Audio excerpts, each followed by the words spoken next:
Hey, it's Stu Schaefer, and I'm about to share the one thing you've got to fix if you're going to lose weight. And if you don't fix this one thing, you're not going to lose weight. You're going to have so many issues, especially if you're a woman in perimenopause and menopause. But this does go for everyone. First, let me share a quick case study about a client I had named Karen. When Karen came to me, she had all sorts of issues. She was bloating. She had bad gas. She had no appetite because every time she ate, she felt terrible. Her stomach felt bad. She had low energy. She would get so tired after she ate. She would feel like taking a nap, and she was super lethargic. And no matter what she tried, she couldn't lose weight. Well, what we found out is, bingo, she had a gut issue, and you always have to fix your gut issues and heal those before you're going to be able to lose weight. Well, once Karen did, in just 12 weeks, she was able to lose 16 pounds. You can see in the pictures, her stomach completely flattened out. She had no more pain, no more gas, no more indigestion, and no more tired, fatigue, or sleepiness when she ate. So she could actually eat food again, which was so important to nourish her body. You have to understand, when she was first doing this, she could barely eat once or twice a day and was only eating maybe 600 or 800 calories. And now she could actually nourish her body. Her hair, skin, and nails changed. It was amazing. So what was going on? Well, she had a gut issue. Well, what's a gut issue? Let me give you a quick overview of the digestive system. When you eat something, you swallow it, goes into the stomach. You have stomach acid that digests it into kind of like, it looks like a sludge, okay? Now that sludge goes into your small intestine, where you have certain digestive enzymes. And these enzymes break down the foods. Some of them get released into your bloodstream from that small intestine. The rest go through the liver and down into the large intestine, and then through the colon, and then it comes out of you, okay, if you know what I mean. Now, in the large intestine, you have bacteria and you have fungus. These are naturally occurring things in your body. Well, the problem is, most of these gut issues are caused when you're either eating the wrong foods, you're too stressed, or you have something like parasites, and it gums it up. The food is not supposed to make it down to the large intestine. It's really supposed to be all digested and broken down in the small intestine. Well, if you eat the wrong foods, or you've got some sort of issue with your stomach and it's not digesting it well, or you're missing some digestive enzymes, or have something going on like parasites, a lot of times that food will make it undigested, partially undigested, into your large intestine. And then what happens is the bacteria, the fungus, these critters, they feed on that food and they multiply. And that's why it's called SIBO, small intestinal bacteria overgrowth. The bacteria from your large intestine overgrows into the small intestine where it's not supposed to be. And this can cause all sorts of things. A lot of times it's misdiagnosed as irritable bowel syndrome. It can cause restless leg syndrome. It can cause skin issues and rashes and things like this. It can also cause bloating, gas, and many times it will prevent you from losing weight because it's causing so much inflammation.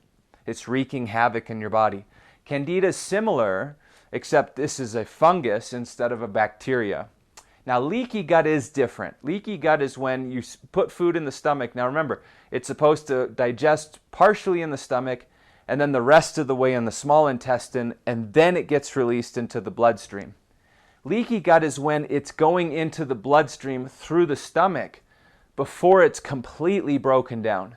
It gets into the blood, and this causes antibodies to get produced in your body. And the antibodies react like you have an autoimmune disease or an allergy or something. And so a lot of times if you're eating food and instantly you always get gassy or terrible stomach aches, or you feel so bad and so tired, this can be an issue. These are the three main gut issues. Obviously there's some others, but these are the three main ones. Now, what causes these? Well, the first thing is food, okay? Right now, there's a big trend everywhere online. Oh, you need to eat resistant starches. Cook your starches and refrigerate them overnight, and then they won't spike your blood sugar, and add this to your rice, and then you can eat it and it won't spike your blood sugar, and this is great because the only thing that causes weight gain is blood sugar, right? Wrong, okay? Now, if you've watched my other videos, and you need to, you'll understand that the combination of foods at each meal is so vital. And if you do that, you won't spike your blood sugar either, but you don't have to eat resistant starches. So what are resistant starches? Well, if you cook a potato or rice or pasta and then refrigerate it overnight and then eat it the next day, it turns into a resistant starch. Now, all that means is your body can't digest it. Beans, lentils, these are also resistant starches. And so what happens is these foods don't get completely digested, and they make it all the way down to that large intestine where the bacteria and the mold and fungus and whatever is in there has a feast, has a field day eating this, and it multiplies and multiplies. So all these people are doing all these resistant starches today because everywhere online they're saying how great it is, and they're developing these gut issues. So that's one reason. Same with if you overload yourself with raw vegetables. Sometimes that can cause it, especially certain types that are really high in sulfur, okay? Stress can cause this. Why? How could stress possibly cause gut issues?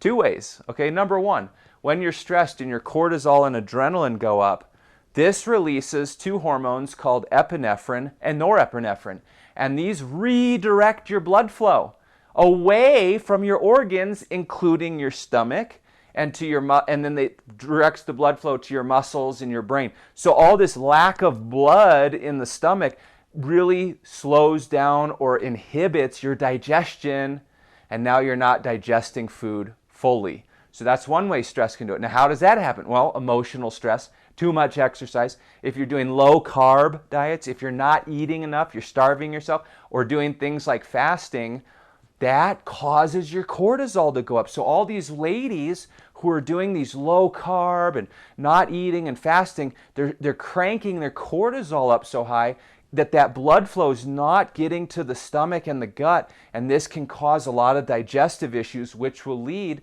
to some of these gut issues. The other way stress causes gut issues is if you know you've been stressed and you've ever heard of someone getting an ulcer from getting stressed, obviously stress can wear away at your stomach lining. This can open you up for leaky gut, or you have little permeations happening in your stomach. So this is how stress causes these gut issues. And then the last is parasites. Everyone's got parasites. If you're alive, you have parasites. It just depends on how much you have, how many, and how they're affecting you. So everyone ought to do a parasite cleanse a couple times a year to help with this. Just how it is. It's not bad. We all have parasites. They're not lethal. They're not necessarily deadly, although some can be. But they can, over time, if not checked, they can cause some of these issues. All right, so what do you do? How do you heal this? The first step is you gotta cleanse. You gotta get the stuff out. You've got to get the extra bacteria out, extra Candida out. You've got to get the parasites out of your body. You got to get them out of there. And there's cleanses you can do, but the very first cleanse, if you're going to do a cleanse, the first one you should always do is a colon cleanse. Because if you're not, having bowel movements and you're not able to get things out of the body, then if you do another type of cleanse first, it's going to get stuck in the body. So you want to make sure your colon is clean and that you're emptying out regularly before you do any other type of cleanse. All right, then I would do a parasite cleanse. So do the colon cleanse, get any of this extra stuff out of the large intestine, then hit the parasite cleanse to get all those critters out. Then you're going to want to do some type of an antimicrobial. Now the one I like is a very special kind of silver. This can go into the body and it only kills the bad bacteria and the bad fungus. It's not strong enough to kill the good bacteria. And this is the problem with antibiotics. If you try to get rid of these things with antibiotics, it kills everything, including your good bacteria. And then some of the bad stuff can regrow really quickly. So what you want to do is get a good antimicrobial. Now, if you're interested in some of the stuff I use, I do have it listed on my resources page at my website. That's at stewschaefer.com/resources. I'll put the link in the description below. But it's a very potent silver. It's what I use to get rid of my SIBO. I had SIBO, by the way, from eating too much quinoa. I had made it and refrigerated it, and it became a resistant starch, and I ate so much of it that it got stuck in my large intestine. The SIBO outgrew like crazy, and it took me months to get rid of it, and I had to use this silver, and boy, it was a lifesaver. Absolute lifesaver. And then the last thing I would do, this is a little out of order, the last thing I would do is a probiotic. So you want to cleanse and get the bad stuff out. You want to be using an antimicrobial to kill the bad stuff. Now, after you've cleansed, when you kill it and it dies off, your body will naturally get it out. And then you want to take a probiotic to replenish all the good stuff. That will keep the bad stuff from coming back. Key point. This is how you do it. Now, this is why so many people struggle to lose weight. They have these issues, and they may have gut issues. They may have autoimmune. They may have unknown food sensitivities. They may have thyroid issues, all sorts of things, insulin resistance.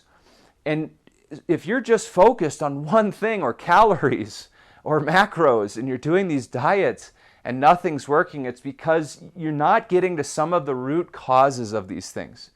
When you have a gut issue, it causes inflammation. Your body has a very hard time burning fat and losing weight if you're causing inflammation in the body, and that's always going to be the root cause of chronic disease as well. So for health reasons, it's vital. But first, if you're trying to lose weight, you've got to heal. You've got to heal your body, reverse these things, even insulin resistance, anything that's off, you've got to heal it. Your metabolism, if you have repressed metabolic syndrome from doing too many diets, you've got to heal it. If your thyroid is low from doing too many low-carb diets, you've got to heal it. So this is always the first step. Then you can optimize. You can reset your metabolism. You can activate your body's fat burning mechanism, which is just a series of the right hormones and enzymes firing in your body. Then you can go into the thrive phase, where now you can maintain it, you feel amazing, your body's able to heal itself and balance itself out. You've got to go through the whole process. This is how it works. Now, on the next video, I'm actually going to share 5 ways to reverse insulin resistance. The 5 steps to reverse insulin resistance. And you are going to definitely want to watch that video. Even if you don't think you have insulin resistance, a lot of people are on the cusp where they're developing it, and doing these 5 things have no side effects. So even if you did them, it would only improve your health. It would not have any side effects, and they're so simple. So look for that next video coming out in the next couple days probably. 5 ways to reverse insulin resistance. This is the problem. You've got to heal it, or you will not lose weight, and it really is so detrimental if you're a woman in perimenopause or menopause. All right, I'll see you next time. Look out for the 5 ways to heal insulin resistance. All right, we'll talk soon.